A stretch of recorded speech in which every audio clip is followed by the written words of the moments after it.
Bonjour et bienvenue dans New Deal, le podcast IFRI Slate TTSO qui décortique chaque semaine l'actualité américaine avec Laurence Nardon, responsable du programme Amérique du Nord à l'IFRI. Bonjour Laurence. Bonjour Christophe. Laurence, cette semaine, on s'éloigne des sujets de politique intérieure ou de politique étrangère pour plonger dans les méandres de la finance à l'ère du numérique. Nous avons tous entendu parler des bitcoins, de l'Ethereum ou autres. Voici que le gouvernement fédéral américain s'apprête à publier un rapport sur ces nouvelles crypto-monnaies, rapport qui sera sans doute suivi d'une loi. En fait, pour les Américains, il s'agit de mettre un peu d'ordre dans une jungle d'actifs virtuels, jusqu'à présent très dérégulés, voire pas régulés du tout, avec des risques de panique financière, des possibilités importantes de fraude, mais aussi, vous allez nous en parler, un coût environnemental très lourd. Alors Laurence, avant de rentrer dans les détails de ce que propose l'administration Biden, expliquez-nous en quelques mots ce que sont les crypto-monnaies. À l'ère du e-commerce, nous effectuons déjà tous nos paiements en ligne en annonçant les chiffres de nos cartes bancaires de manière dématérialisée. Mais quand on parle de crypto-monnaie, c'est un petit peu ça, mais avec une particularité supplémentaire absolument énorme, c'est qu'elles mettent les gens en relation sans qu'interviennent les intermédiaires habituels en cas de transaction, c'est-à-dire les banques et les autres institutions financières qui doivent rendre des comptes à la puissance publique, c'est-à-dire à la banque centrale dans le pays où l'on se trouve. Oui, parce que quand on paie avec la carte bleue, on envoie un numéro et ce sont des banques qui font les échanges. Là, dans les crypto-monnaies, c'est de pair à pair directement. Exactement. Les crypto-monnaies, c'est un système financier qui est décentralisé et désintermédié. Et c'est effectivement la philosophie qui a présidé à leur création. Oui, parce que si on remonte à leur création, à partir des années 1980-1990, on voit qu'on est dans la tradition du premier Internet, l'Internet libertarien typique de la Californie. Les premiers billets de banque numériques, qui ont été inventés à cette époque par un militant de Berkeley qui s'appelait David Chaum, avaient pour objectif de pouvoir engager des transactions de façon sûre, mais anonyme, de manière à ne pas pouvoir être pisté par l'État.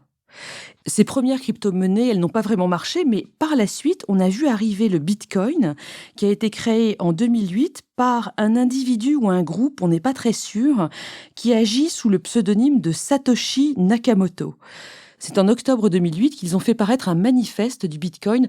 En gros, c'était 9 pages d'équations mathématiques.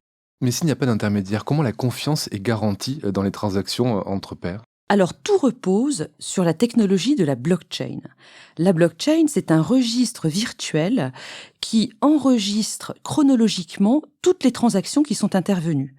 Ce registre, il est sans arrêt recopié, mis à jour, recalculé par un immense réseau, donc décentralisé et désintermédié, constitué de personnes qui travaillent sur de multiples ordinateurs à travers le monde. Ces personnes, ce sont en quelque sorte des valideurs de ces transactions. On les appelle des mineurs parce qu'ils font du minage. Cette opération, ça s'appelle du minage. Et ils reçoivent un paiement pour cela.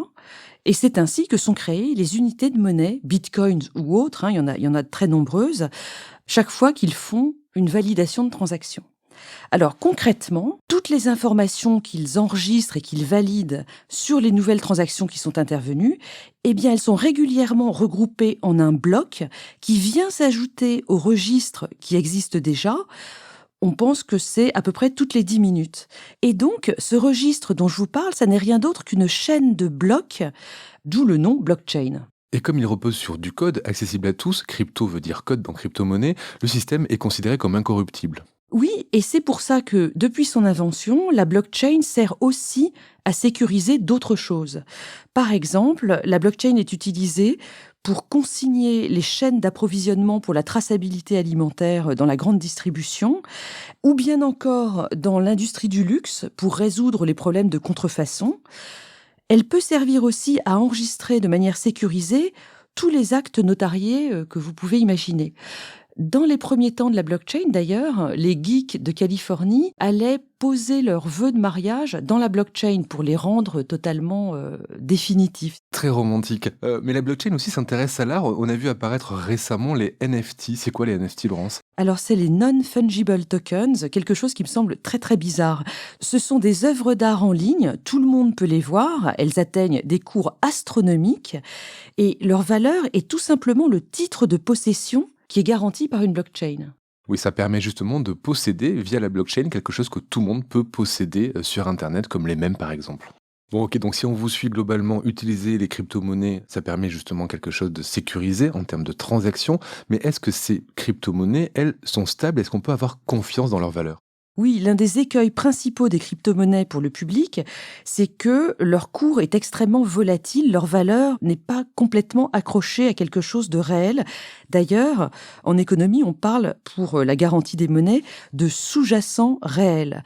Rappelez-vous, jusqu'à 1971, par exemple, le dollar était convertible en or, c'est-à-dire qu'on pouvait théoriquement aller à la banque centrale américaine et réclamer de l'or en échange de ses billets de banque. Bon, tout ça, c'est fini aujourd'hui, mais il reste quand même l'idée que les banques doivent avoir des réserves qu'elles peuvent rendre aux clients si ces derniers le demandent. Les monnaies virtuelles n'ont pas cette obligation et c'est beaucoup plus simple pour elles, mais c'est beaucoup plus dangereux pour les clients. Ce sont les deux faces de la pièce, si vous m'autorisez cette métaphore. D'un côté, il y a des rendements extrêmement intéressants quand on investit dans de la crypto-monnaie parce que les entreprises n'ont pas à stocker des réserves, mais de l'autre, il y a le risque permanent d'une panique bancaire. Vous parlez de risque de panique bancaire, mais ça permet aussi de pouvoir s'enrichir très rapidement. Oui, en l'occurrence, le rendement moyen du Bitcoin sur les 10 dernières années a été de 230% par an. C'est un rendement véritablement énorme. Mais en même temps, la valeur du Bitcoin change de manière dramatique de mois en mois. Un exemple, entre mi-avril et fin mai de cette année 2021, le Bitcoin a chuté de 45% avant de reprendre ces mêmes 45% entre fin septembre et hier, le 26 octobre 2021, où sa valeur était de 62 000 $ l'unité. Un certain nombre de solutions sont élaborées pour essayer de limiter cette volatilité des crypto-monnaies, avec la création par exemple des stable coins qui sont arrimés au dollar un pour assurer la stabilité. Alors il y a par exemple le USD coin ou le Tether, mais bon, il y a eu quand même des problèmes de changement de cours très brutaux ces derniers mois, donc c'est pas encore complètement au point. Oui, puis on imagine qu'elles intéressent un peu moins les spéculateurs. Combien de crypto-monnaies ont été créées en tout? J'ai regardé cette semaine le site Statista qui explique qu'il y a aujourd'hui près de 7000 sortes de crypto-monnaies créées dans le monde. La plupart sont totalement insignifiantes, on n'en entendra jamais parler. Les plus connues sont le Bitcoin, Ether, le Libra de Facebook, etc. Toutes ces monnaies sont accessibles sur des centaines de plateformes de courtage sur Internet. Le marché des devises numériques totalise en octobre 2021 2200 milliards de dollars. Le nombre d'utilisateurs individuels était de 221 millions en juin 2021. C'est un marché en pleine expansion. Et une expansion qui a un coût environnemental. Oui, la blockchain est extrêmement coûteuse en électricité parce que le principe d'un recomptage permanent demande une puissance de calcul absolument phénoménale. En gros, la blockchain fait tourner des milliers d'ordinateurs en permanence dans le monde entier. On estime qu'à l'heure actuelle, le fonctionnement de la seule monnaie Bitcoin équivaut à la consommation d'électricité de la Suède. Et je voudrais vous donner un autre exemple chiffré. Quand on fait 100 000 transactions en carte Visa, ça représente 150 kWh. Mais quand on fait une seule transaction en Bitcoin, eh bien ça représente 1800 kWh. Sachant que ce sont des ordinateurs qui sont souvent alimentés par de l'électricité provenant de centrales à charbon, ce qui aggrave encore plus l'impact climatique. Mais complètement. Donc c'est vraiment très très grave. Et quand on parle de crypto-monnaie, il faut vraiment avoir ce problème climatique à l'esprit. Alors il y a des solutions qui sont à l'étude. Par exemple, Ethereum commence à voir si on peut pas demander des calculs plus limités sur la blockchain pour dépenser moins d'électricité. Clairement, il y a une grosse marge de progression à étudier. L'autre défaut qu'on pointe souvent à propos des crypto-monnaies, c'est l'anonymat des transactions qui permettrait à la criminalité de se développer. Oui, alors comme l'anonymat est l'un des principes de base de la crypto-monnaie, on en voit les désavantages parce que elles peuvent servir à la fraude fiscale, au blanchiment d'argent, au trafic en tout genre, corruption, etc. Un exemple de malversation récent, c'est celui qui est lié à la plateforme tchèque Suex, qui a accueilli les paiements en crypto-monnaie qui avaient été versés par des victimes américaines d'attaques type rançongiciel ces derniers mois. Cette entreprise, elle a été d'ailleurs sanctionnée par les États-Unis au mois de septembre dernier.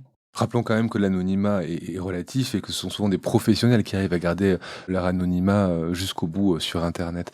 Bien, donc avec tous ces défauts, l'administration Biden s'est mise en tête de réguler les crypto-monnaies. Oui, parce que pour l'instant, aux États-Unis, il n'y a pas de législation ou de régulation fédérale sur la question, et donc il y a une pagaille de règles différentes selon les 50 États. Avec Biden, le département du Trésor et la Security and Exchange Commission, qui est la SEC, le gendarme de la bourse américain, ils préparent un rapport officiel qui devrait sortir ces jours-ci avec des recommandations. Et ces recommandations, elles formeront la base de discussion au Congrès parce qu'il va certainement y avoir une loi dans les mois qui viennent sur ces questions. Il y aura vraisemblablement 2 objectifs. D'une part, protéger l'État des activités criminelles diverses dont on vient de parler et rassurer les utilisateurs et investisseurs potentiels sur la valeur de la monnaie, la sécurité des transactions, etc. Est-ce qu'on sait déjà comment ils vont s'y prendre ? Il y a quelques pistes qui sont déjà évoquées. En ce qui concerne la confiance pour les utilisateurs, il y aura d'une part l'obligation pour les plateformes qui proposent des crypto-monnaies de maintenir des réserves de financement suffisantes pour éviter les paniques bancaires.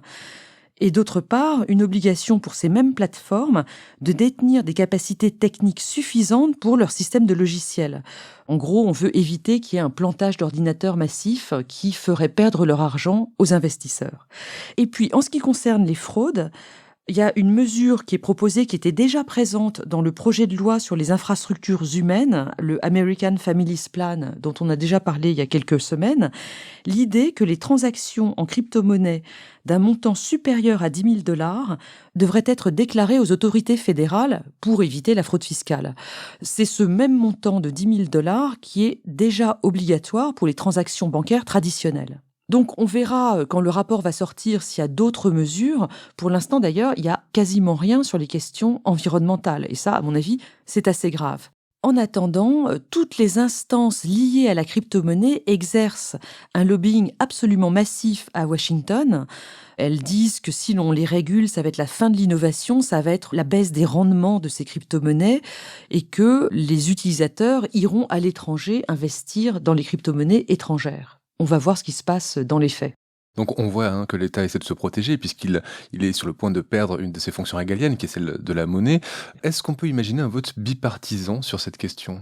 Ce sera certainement compliqué parce que côté républicain, les partisans d'une dérégulation seront à la manœuvre pour empêcher tout effort de l'État pour mettre un peu d'ordre. Mais au final, vous avez raison, les États ont peur de perdre cette fonction régalienne qui est de frapper la monnaie. Et si on s'achemine vers une situation où les États ont soit créé leur propre crypto-monnaie, soit imposé à toutes les crypto-monnaies des règles qui sont les mêmes que celles des monnaies traditionnelles, il n'y aura plus aucune spécificité à ces monnaies virtuelles. On perdra complètement l'esprit libertarien du premier Internet. Et la grande question, c'est de savoir si elles auront encore une rentabilité différente des investissements traditionnels. Reste que les États-Unis tentent justement une transition vers des crypto-monnaies plus régulées. Est-ce que ce sont les seuls à être aussi actifs dans ce domaine-là ? Qu'en est-il en Europe et dans le reste du monde ? La Banque centrale européenne, la BCE, a annoncé en juillet 2021 le lancement d'un projet pilote de 2 ans en vue d'introduire un euro numérique donc, qui serait géré par la Banque centrale. En Chine, pendant ce temps-là, les crypto-monnaies privées sont interdites, mais l'État prépare lui aussi sa propre crypto-monnaie. Je termine avec un exemple qu'il faut suivre parce qu'il est intéressant, même s'il n'est pas forcément réplicable à l'échelle de l'Union européenne ou des États-Unis. Le Salvador a adopté en septembre 2021, donc il y a 1 mois, le Bitcoin comme monnaie légale. YOLO donc du côté du Salvador, un petit pays qui aime vivre dangereusement. Merci Laurence pour ces explications d'une incroyable clarté sur les crypto-monnaies. À la prochaine pour un nouvel épisode de New Deal. Merci Christophe, à bientôt. Retrouvez New Deal chaque semaine sur slate.fr ou votre plateforme de podcast préférée.